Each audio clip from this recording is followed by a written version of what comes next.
Cheguem o mais perto possível, que abram uma roda aqui para todo mundo me escutar e poder falar. Eu não quero ninguém escondido atrás do outro. Vem mais para cá, Ana Paula. Eu quero fazer uma roda. Isso aqui vai ser gravado para que eu não precise repetir para nenhuma segunda turma ou quem não está aqui agora. Ó, para começo de conversa, hoje é a primeira segunda-feira do mês. Que dia é hoje? Dia 15. Dia 15. Como que a gente pode esperar que as coisas progridam numa situação dessa? A primeira segunda-feira do mês é no meio do mês. E é sobre isso aí que eu quero falar agora, para vocês entenderem que sem esforço, tá, não há vitória. Não existe sucesso sem trabalho. E se alguém aqui pensa diferente, eu espero convencer do contrário hoje. Se eu não convencer, as coisas não vão ficar fáceis para nós. Eu vou fazer uma leitura aqui de umas observações que eu fiz no dia 27 de outubro de 2022. Durante o mês eu vou vendo várias coisas que eu acredito que seriam importantes para poder trazer para o grupo Injeta, e vou anotando. No final do mês, ou começo do mês seguinte, para a primeira segunda-feira do mês, que é o meu trato para acontecer essa reunião matinal, eu tenho tanto conteúdo que começa a ficar difícil de eu escolher o que eu vou passar para vocês. Porque a gente tem aqui meia hora, uma hora no máximo aqui, e é difícil condensar tudo isso ao mesmo tempo.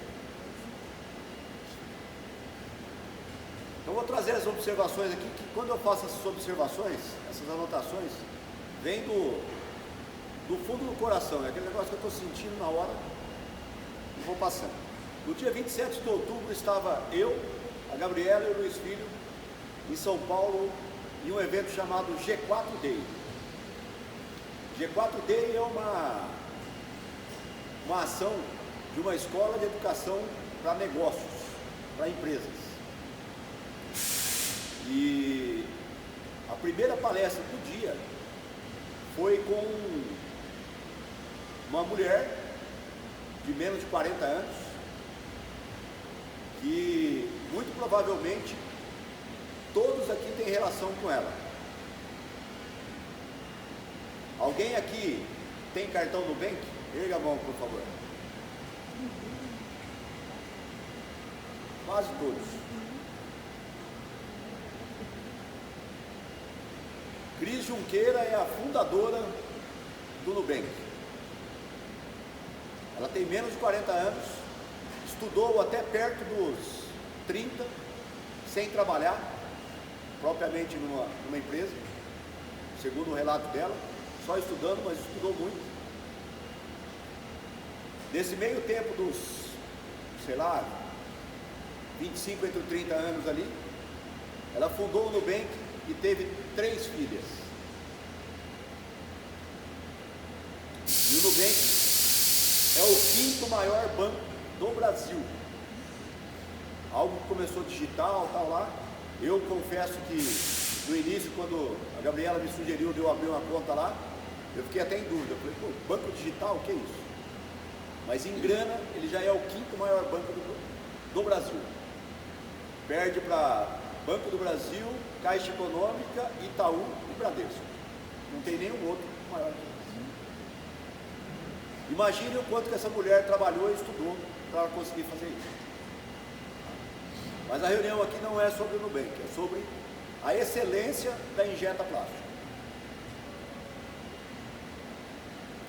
Esse é o motivo dessa reunião que não podia deixar de acontecer hoje. Lá nessa reunião eles falaram sobre cultura e valores alinhados com o propósito, como desenvolver a interdependência.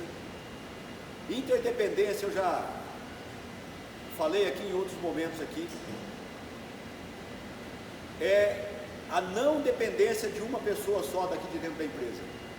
Interdependência é o que eu quero que vocês gravem essa palavra, estudem bastante ela, porque uma empresa como a nossa, que tem mais de 20 funcionários, ela não pode depender de uma única pessoa. E hoje, muitas coisas são centralizadas em poucas pessoas aqui dentro. A interdependência é aquele negócio de arregaçar a manga e buscar e fazer o que precisa ser feito, sem frescurinha de ficar esperando alguém chegar para poder dar ordem ou trazer a coisa na mão dele. Se nós aqui não agarrarmos com força isso aqui, tá? Injeta não vai ter a excelência que eu projeto para ela. Então, eu preciso de vocês que estão aqui. Então, essa interdependência é uma palavra que vocês devem gravar e estudar.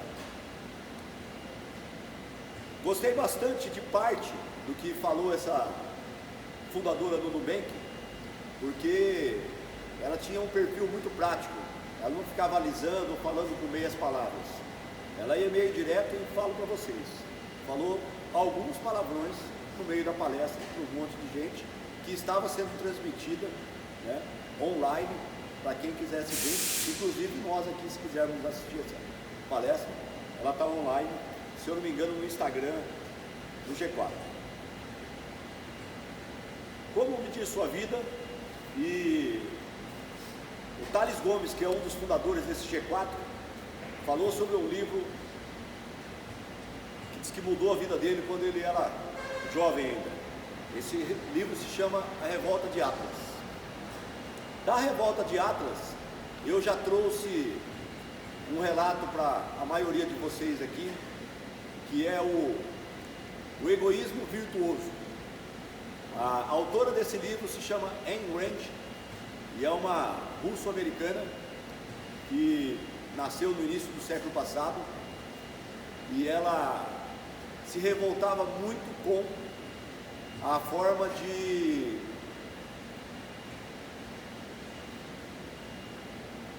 usar os nossos recursos, nossos que eu digo é de quem trabalha, para poder sustentar um governo que diz que está nos protegendo. Eu não li esse livro ainda, está na minha mira, mas já vi algumas partes dele e muito me agrada.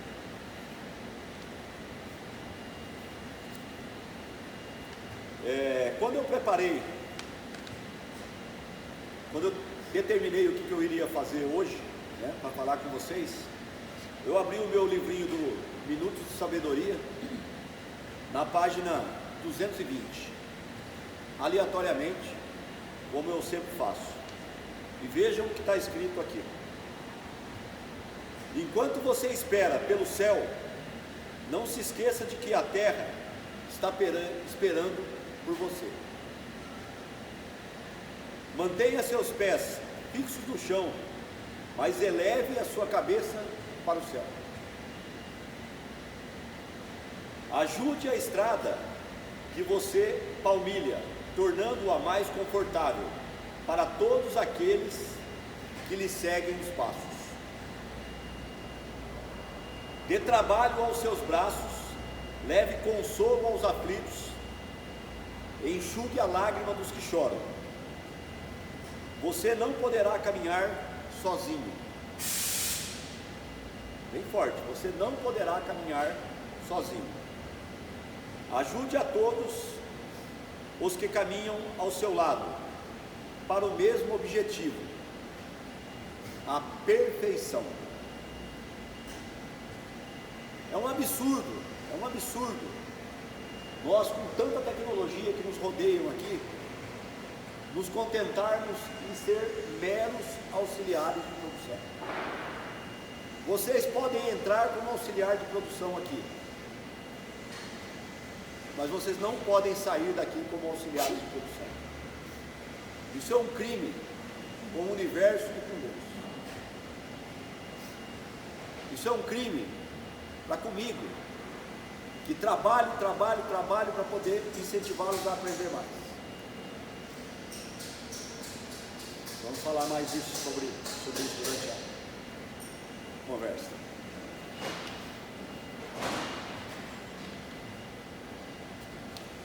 Nós ouvimos muitos e muitos discursos de que fazer faculdade não garante um bom emprego, fazer faculdade não te garante sucesso na vida, fazer faculdade não te garante muita coisa.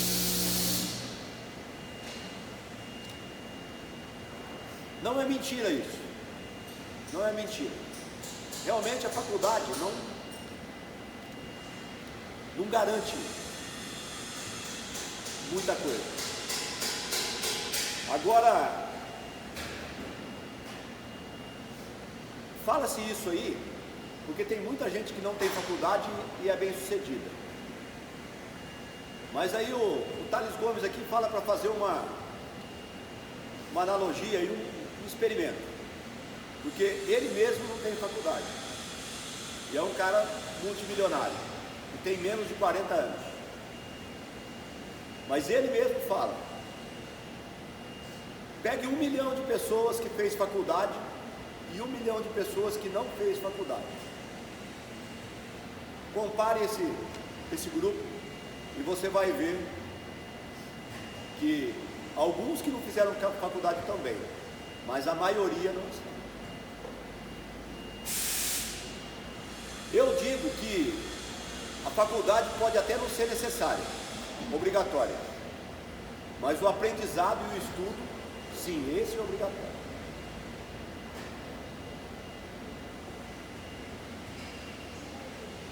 A cultura da empresa e o sucesso não depende só do fundador ou dos chefes. A cultura da empresa começa pelos fundadores, mas depende de cada um de vocês que aqui estão. Não esperem pelos outros, busquem vocês mesmos.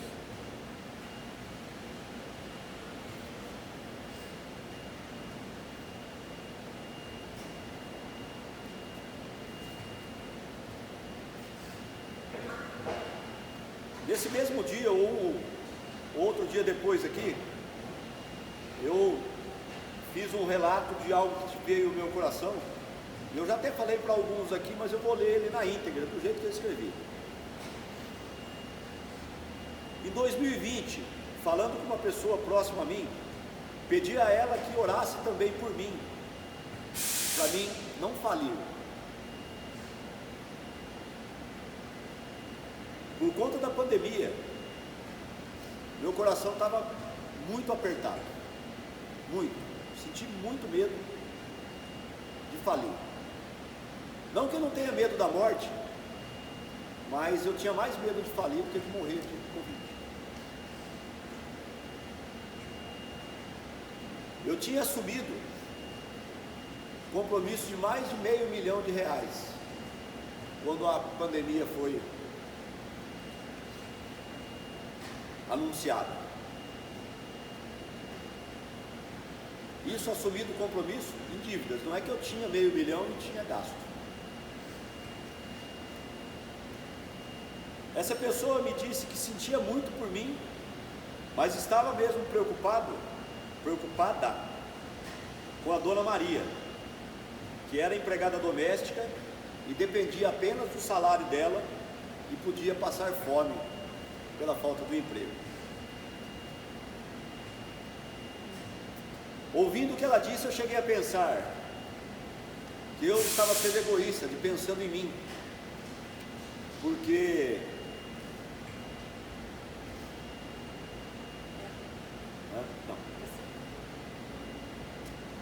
eu achei que eu estava sendo egoísta, pensando mais em mim do que nos outros.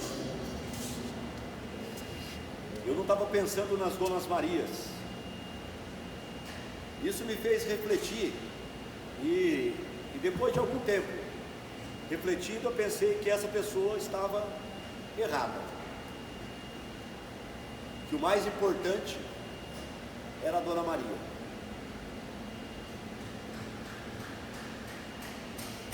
Se eu sobrevivesse, graças a Deus eu sobrevivi à pandemia e ainda estou aqui. Se eu sobrevivesse sem quebrar, várias Donas Marias poderiam ter o seu emprego. Aí eu me lembrei bem na época que essa pessoa era contra o presidente Bolsonaro e votou no Lula para poder tirar o Bolsonaro da presidência.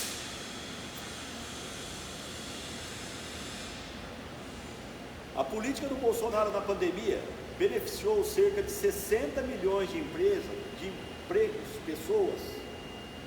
Voltando, beneficiou cerca de 60 milhões de pessoas que não tinham emprego. Pessoas que não tinham emprego formal e ficaram sem renda. Aí eu escrevi sem renda, vírgula. Quem eram as pessoas que receberam o auxílio emergencial lá, sei lá como era o nome que era dado lá? Pessoas que não estavam registradas como a maioria das pessoas que estavam aqui na Ingeta.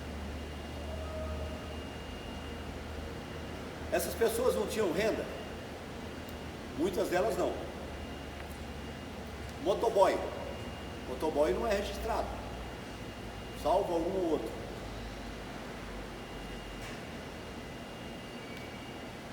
Eu acho que não teve época que motoboy ganhou mais dinheiro do que na época da pandemia.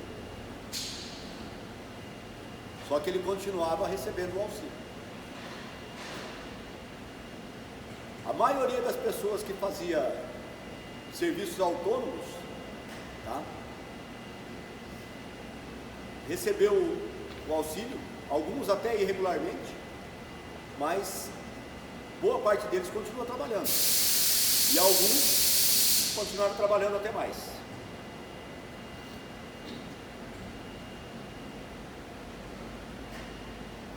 Graças a um herói chamado presidente Bolsonaro. Herói? Ria, Ana, ria. Herói merda nenhuma. Ele gastou o dinheiro que não era dele. Dinheiro de imposto dos cofres públicos ou até da impressora da Casa da Moeda.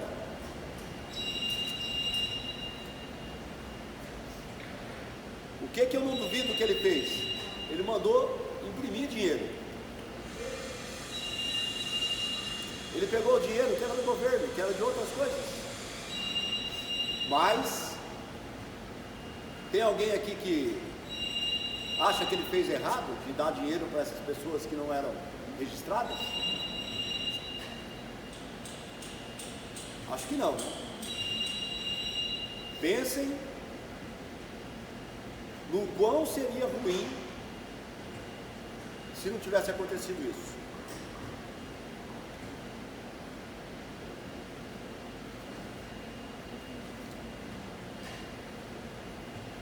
Alguém tem ideia de quanto o cara que, segundo a pessoa com quem eu conversava no início da pandemia, pagou de imposto?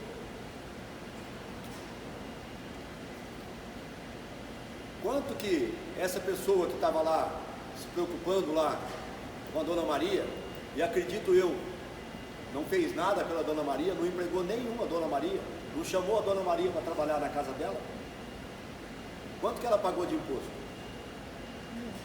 Se bobear, ainda ganhou o benefício do herói. Até hoje, 3 anos depois, uma conta rápida, quanto em média só de imposto sobre as vendas a Ingeta paga por mês, né? Mês ruim, a gente vende mal 20 mil reais. Mês ruim. 20 mil reais por mês. o cara com quem ela não se preocupava se quebraria ou não, 240 mil reais por ano, 3 anos depois, dá mais de 700 mil reais que a Injeta pagou de imposto. Isso porque a Injeta não quebrou. E quantos empregos, quantos salários a Injeta gerou nesse tempo?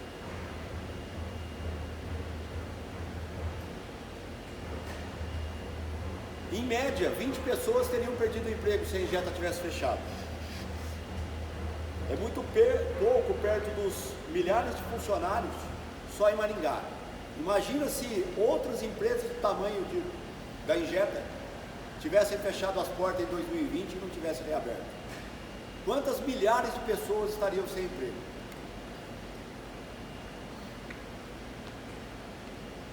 Ah, é um egoísmo da minha parte? Não. Aonde a Dona Maria ia estar trabalhando?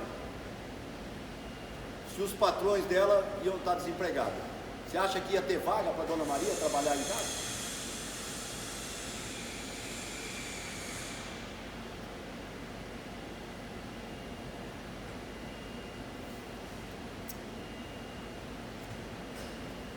Por isso que eu estou dizendo para vocês que, mesmo vencendo 3 anos depois, a batalha foi ganha. A guerra ainda não foi vencida. Nós estamos aqui, de pé, a duras penas, 3 anos depois de declarada a pandemia. Aquele $500 milhão de investimento que foi feito no início de 2020, já passou de 1 milhão em 2023. Não depende só da Injeta ou só do Luiz pagar essas dívidas. Um compromisso para que a Injeta se torne excelente e consiga vencer e não sucumbir por conta desse investimento. Investimento salve dívida assumida. Parte desse investimento já foi pago, mas parte dela com a Jetta 9 e a Jetta 10 mal começou a ser paga. Eu pedi para o Thiago Campos separar as notas apenas dos gastos que foram feitos para a instalação dessa máquina que já está no lugar da Jetta 7. Além do investimento da máquina de mais de 300 mil reais, foi gasto em torno de 5 a 6 mil reais só para ela estar funcionando nesse local. Dinheiro não dá em árvore, é do trabalho de cada um de nós. Falando sobre aprendizado, como está a leitura do livro da Grazi?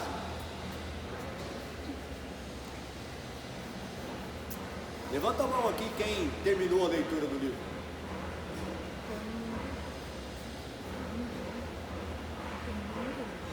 Oi? Hoje. Quem chegou? Alguns estão perto de terminar. Quem chegou na metade do livro?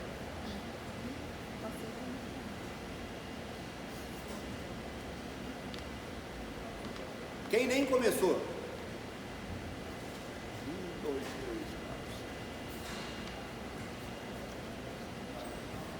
4. Vocês acham justo isso?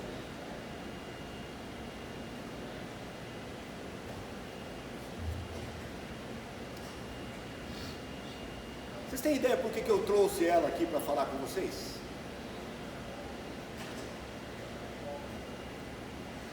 Por que eu me importo com trazer uma pessoa que fala sobre psicologia, sobre liderança, sobre posicionamento na vida?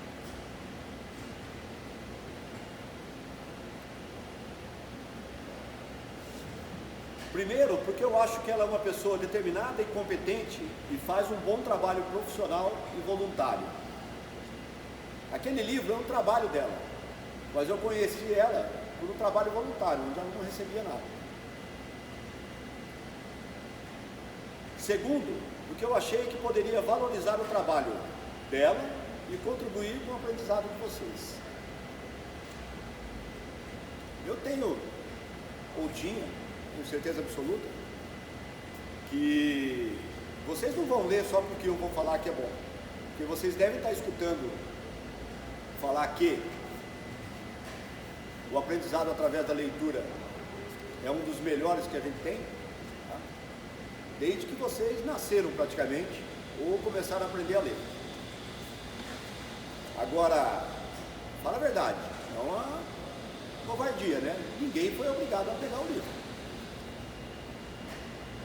Acho que é uma falta de respeito. Quem aceitou o desafio não leu. Mas aí é de cada um de vocês. Eu não vou dizer que eu lavo minhas mãos, porque eu não quero simplesmente indicar isso para vocês, fazer o investimento na palestra dela e na compra do livro e falar, a minha parte está feita. Porque a excelência de vocês interfere na minha. É egoísmo da minha parte? Talvez. Mas eu quero pessoas excelentes trabalhando comigo. E como que eu vou fazer isso? Primeiro, eu vou tentar incentivar para que vocês se tornem melhores. Mas eu não tenho como obrigá-los, tá? E nem como garantir que vocês vão se tornar profissionais excelentes.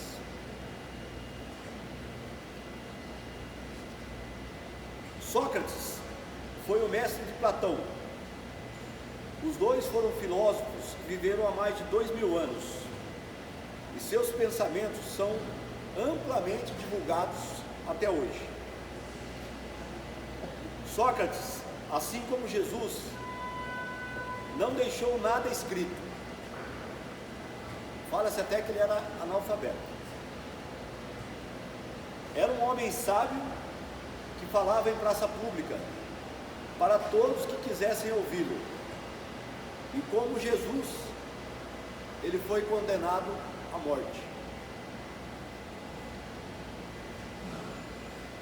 Tudo o que se sabe dele foi escrito por outras pessoas, principalmente por seu aluno Platão. Platão escreveu a alegoria, o mito da caverna.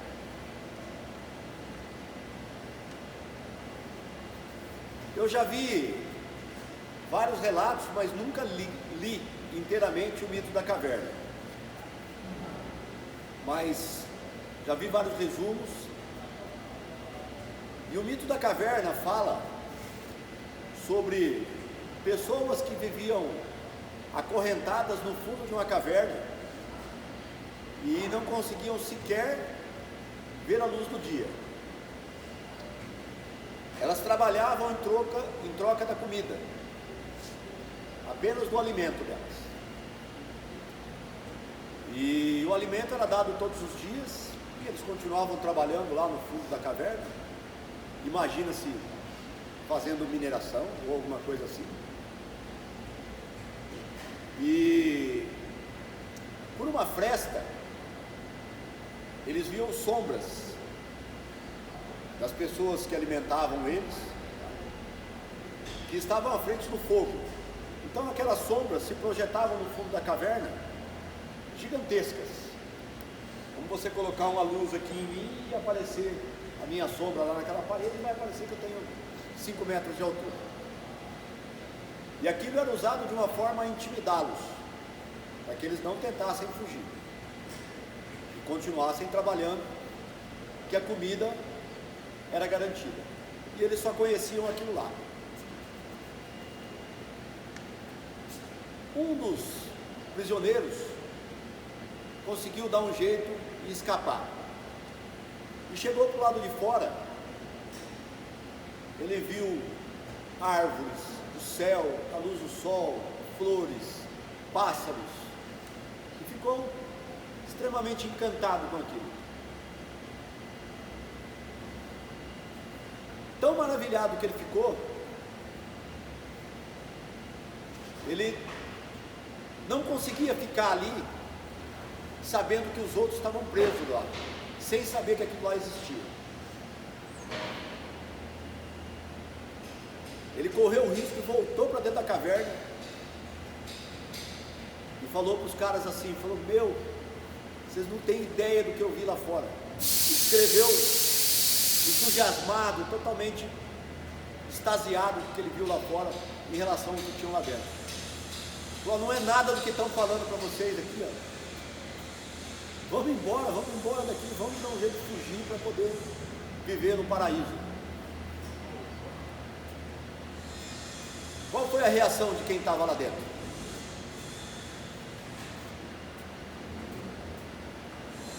Vamos ficar aqui mesmo. Se a gente sair lá para fora é perigoso a gente ficar louco, que nem esse cara aí. Está desvairado, onde já se viu? Será que existe céu, pássaro, árvore, tudo azul? Continuaram lá dentro da caverna.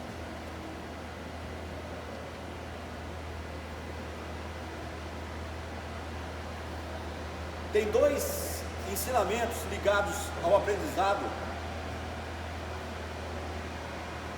ditos por Sócrates ou ensinado por ele, que muito me agradam. Ele contava que sua mãe era uma excelente parteira, mas era incapaz de fazer o parto de uma mulher que não tivesse grávida.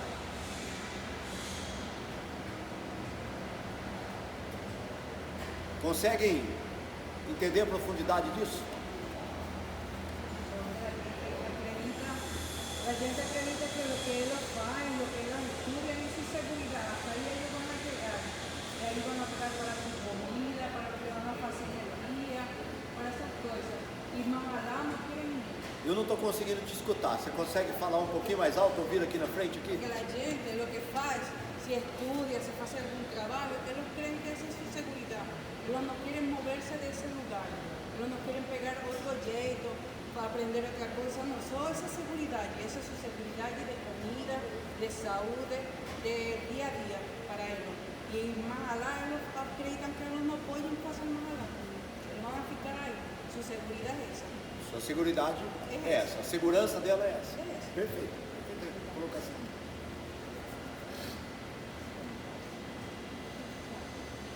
Uma outra é que ensinar não se trata de encher um vaso. Ensinar é acender uma chama. Quer falar, Ana Lília? Não? Fale para todos ouvirem. Não? Repetindo, ensinar não se trata de encher um vaso. Ensinar é acender uma chama. Se você acender uma lamparina, conseguirá iluminar o ambiente, mas vai iluminar apenas enquanto houver querosene para queimar.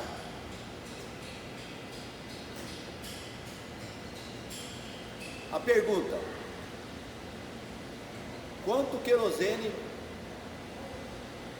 tem dentro de cada um aqui?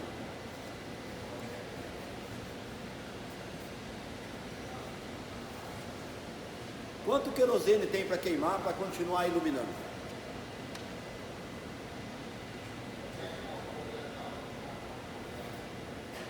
Essa pergunta eu faço porque é do conhecimento de todos aqui que aos sábados nós estamos fazendo um treinamento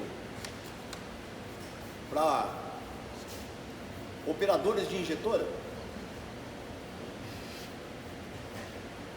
Ergam as mãos, por favor, para mim saber. Todos sabem mesmo? Quem sabe que nós estamos fazendo um tratamento aos sábados aqui?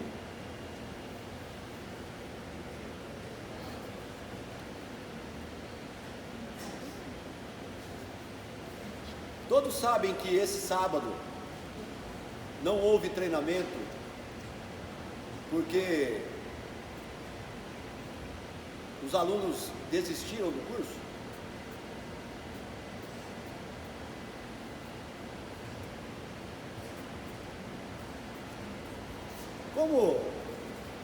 Como que eu vou continuar acendendo essa chama do ensinamento, como disse Sócrates aqui, se a empresa contratou um professor, disponibilizou as máquinas, disponibilizou o tempo, consultou todos os alunos se tinham interesse em participar, expôs as condições, que seriam aos sábados, num período de hora tal até hora tal.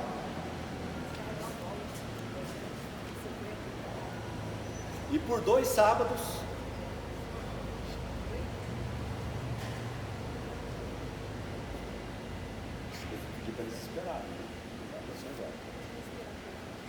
e por 2 sábados, um aluno ou 2 alunos apenas vieram no curso e o professor. Qual o compromisso que nós temos com esse professor? O professor vir aqui e não ter para quem dar aula.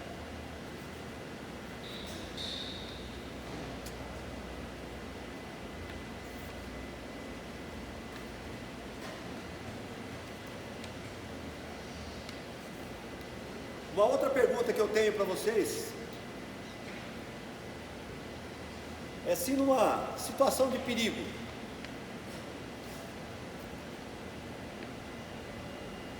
aonde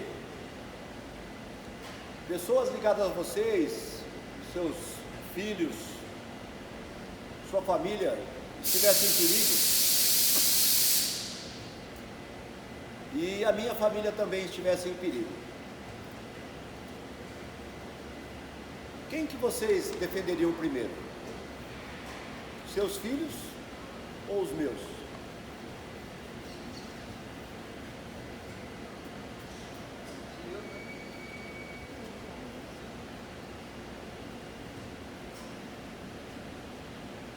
Alguém aqui não defenderia seus próprios filhos?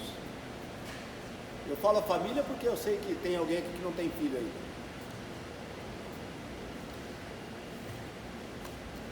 Pensem comigo, só porque eu sou o dono da empresa, vocês acham que eu agiria diferente? Eu ia bancar o herói e defender primeiro de vocês do que os meus?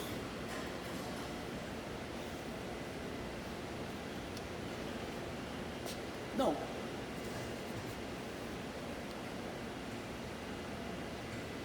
Agora, na condição de fundador da empresa ou de dono da empresa, eu tenho, para alguns pode ser a petulância, mas eu tenho a convicção de dizer que eu criei um sistema chamado Injeta, que num primeiro momento pode defender os meus e os seus ao mesmo tempo.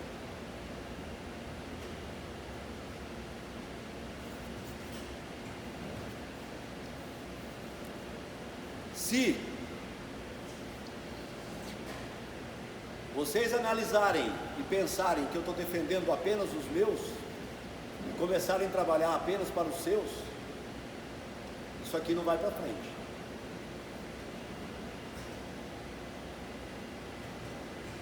Eu não sei se a palavra é bem chateado, decepcionado com ações como essa que eu estou falando do curso, ou como eu falei do livro, porque eu sou humano também. Eu não sou aquela pessoa totalmente íntegra que não se chateia, não fica com raiva, não blasfema às vezes, não xinga. Sou de carne e osso. Eu xingo, fico nervoso, Fico decepcionado às vezes com o ser humano. Procuro tratar, estudar e pensar em melhorar. Por isso está acontecendo isso aqui. Que eu simplesmente poderia agir contra esse ou aquele, porque vocês têm o direito de sair da empresa a hora que vocês quiserem, mas eu também tenho o direito de demiti-los a hora que eu quiser. Não vamos ser hipócritas. Eu estou falando que eu quero uma empresa excelente, e eu vou lutar para isso, sei lá, talvez para sempre. Talvez eu não consiga. Talvez eu desista. Mas eu vou continuar lutando. E quem me conhece há mais tempo deve saber que eu vou continuar lutando. Eu não vou desistir tão fácil.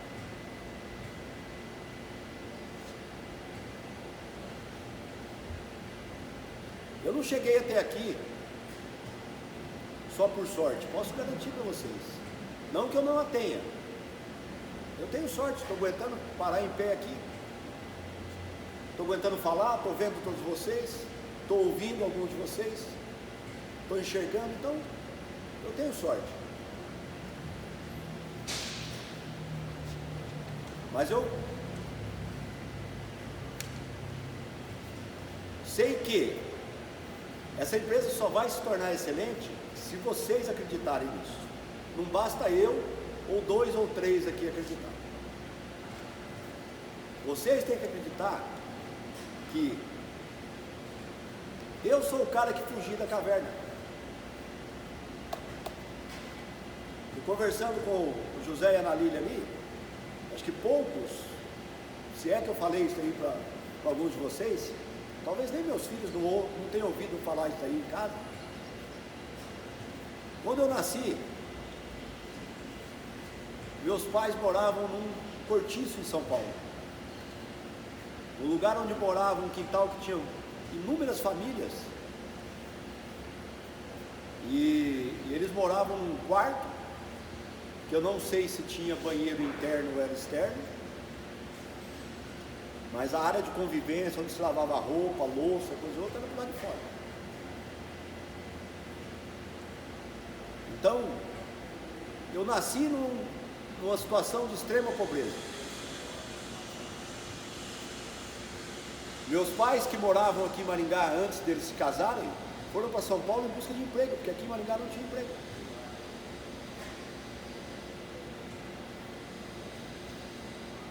E acabaram voltando para Maringá depois. Então pensem muito bem nisso. Eu sou o cara que já vivia lá dentro da caverna. E provavelmente, tá, quando se visse a situação da minha família, pelo menos no início lá, né, imaginaríamos que nós precisaríamos daquela segurança de ficar pelo menos ali, pelo menos a gente tinha um teto.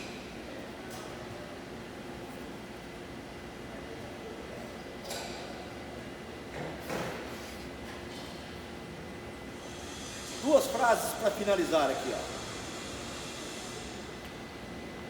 Se você não quiser trabalhar em uma empresa excelente e correr o risco de colher frutos, ou excelentes frutos, aspas, tire o cavalo da chuva. Você vai apenas colher os restos dos outros. Se você não achar que é você que pode ser o Tiago, que todo mundo aqui sabe que fez uma falta gigantesca para a empresa, durante o tempo que ele não estava na empresa. Se você não achar que você tem capacidade de ser tão importante quanto o Tiago para a empresa, não vai colher resto, mas vai ficar cortando rebarba o resto da vida. Se tiver empresa para cortar rebarba. Se você quer comer o filé, você vai ter que plantar e cuidar do melhor pasto e comprar boi para poder comer nesse pasto.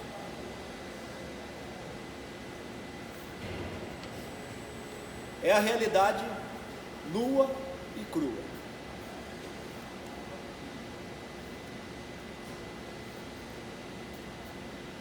Insisto com vocês,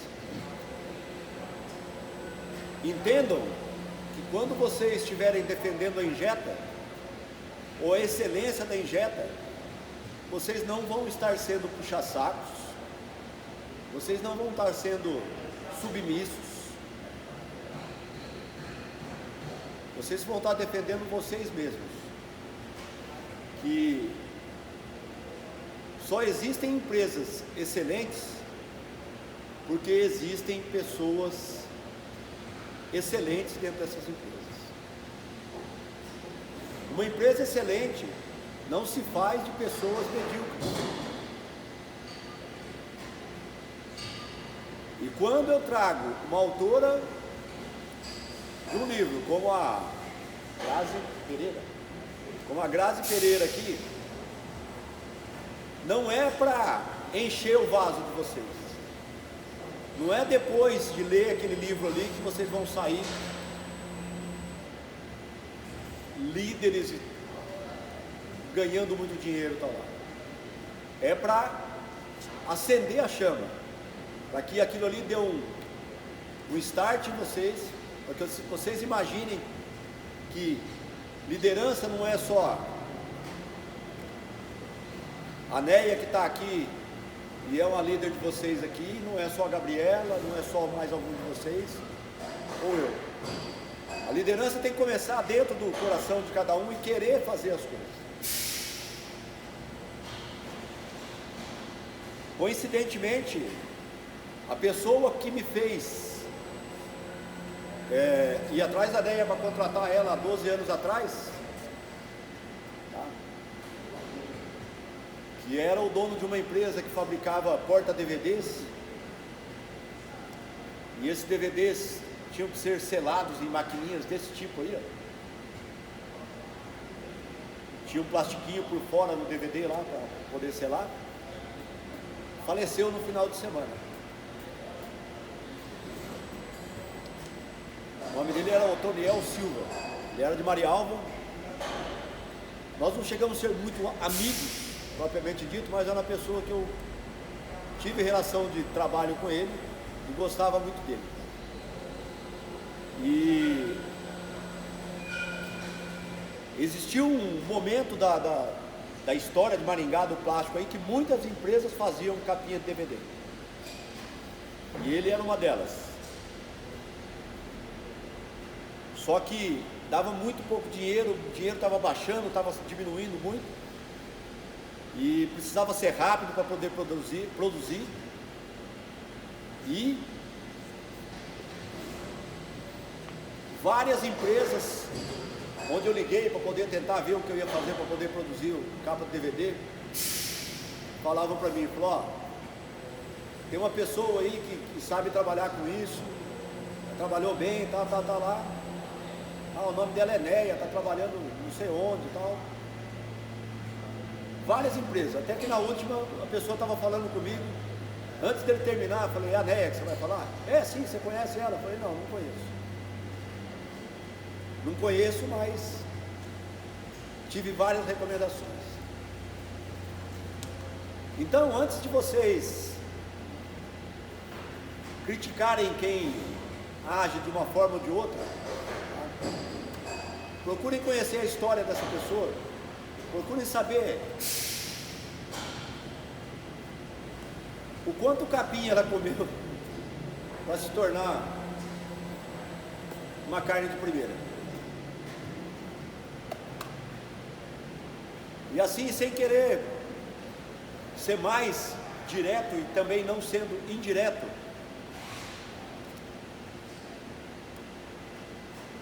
quem achar que não tem capacidade para poder transformar a Injeta numa empresa excelente, ou achar que não vale o esforço, fala comigo. Eu não quero pessoas aqui sem vontade de querer ser melhor do que é. Eu não quero ninguém aqui que se contente em ficar dentro da caverna, ganhando comida na hora marcada, só para poder cumprir o trabalho. Tá bem? Alguma questão? Palavra aberta.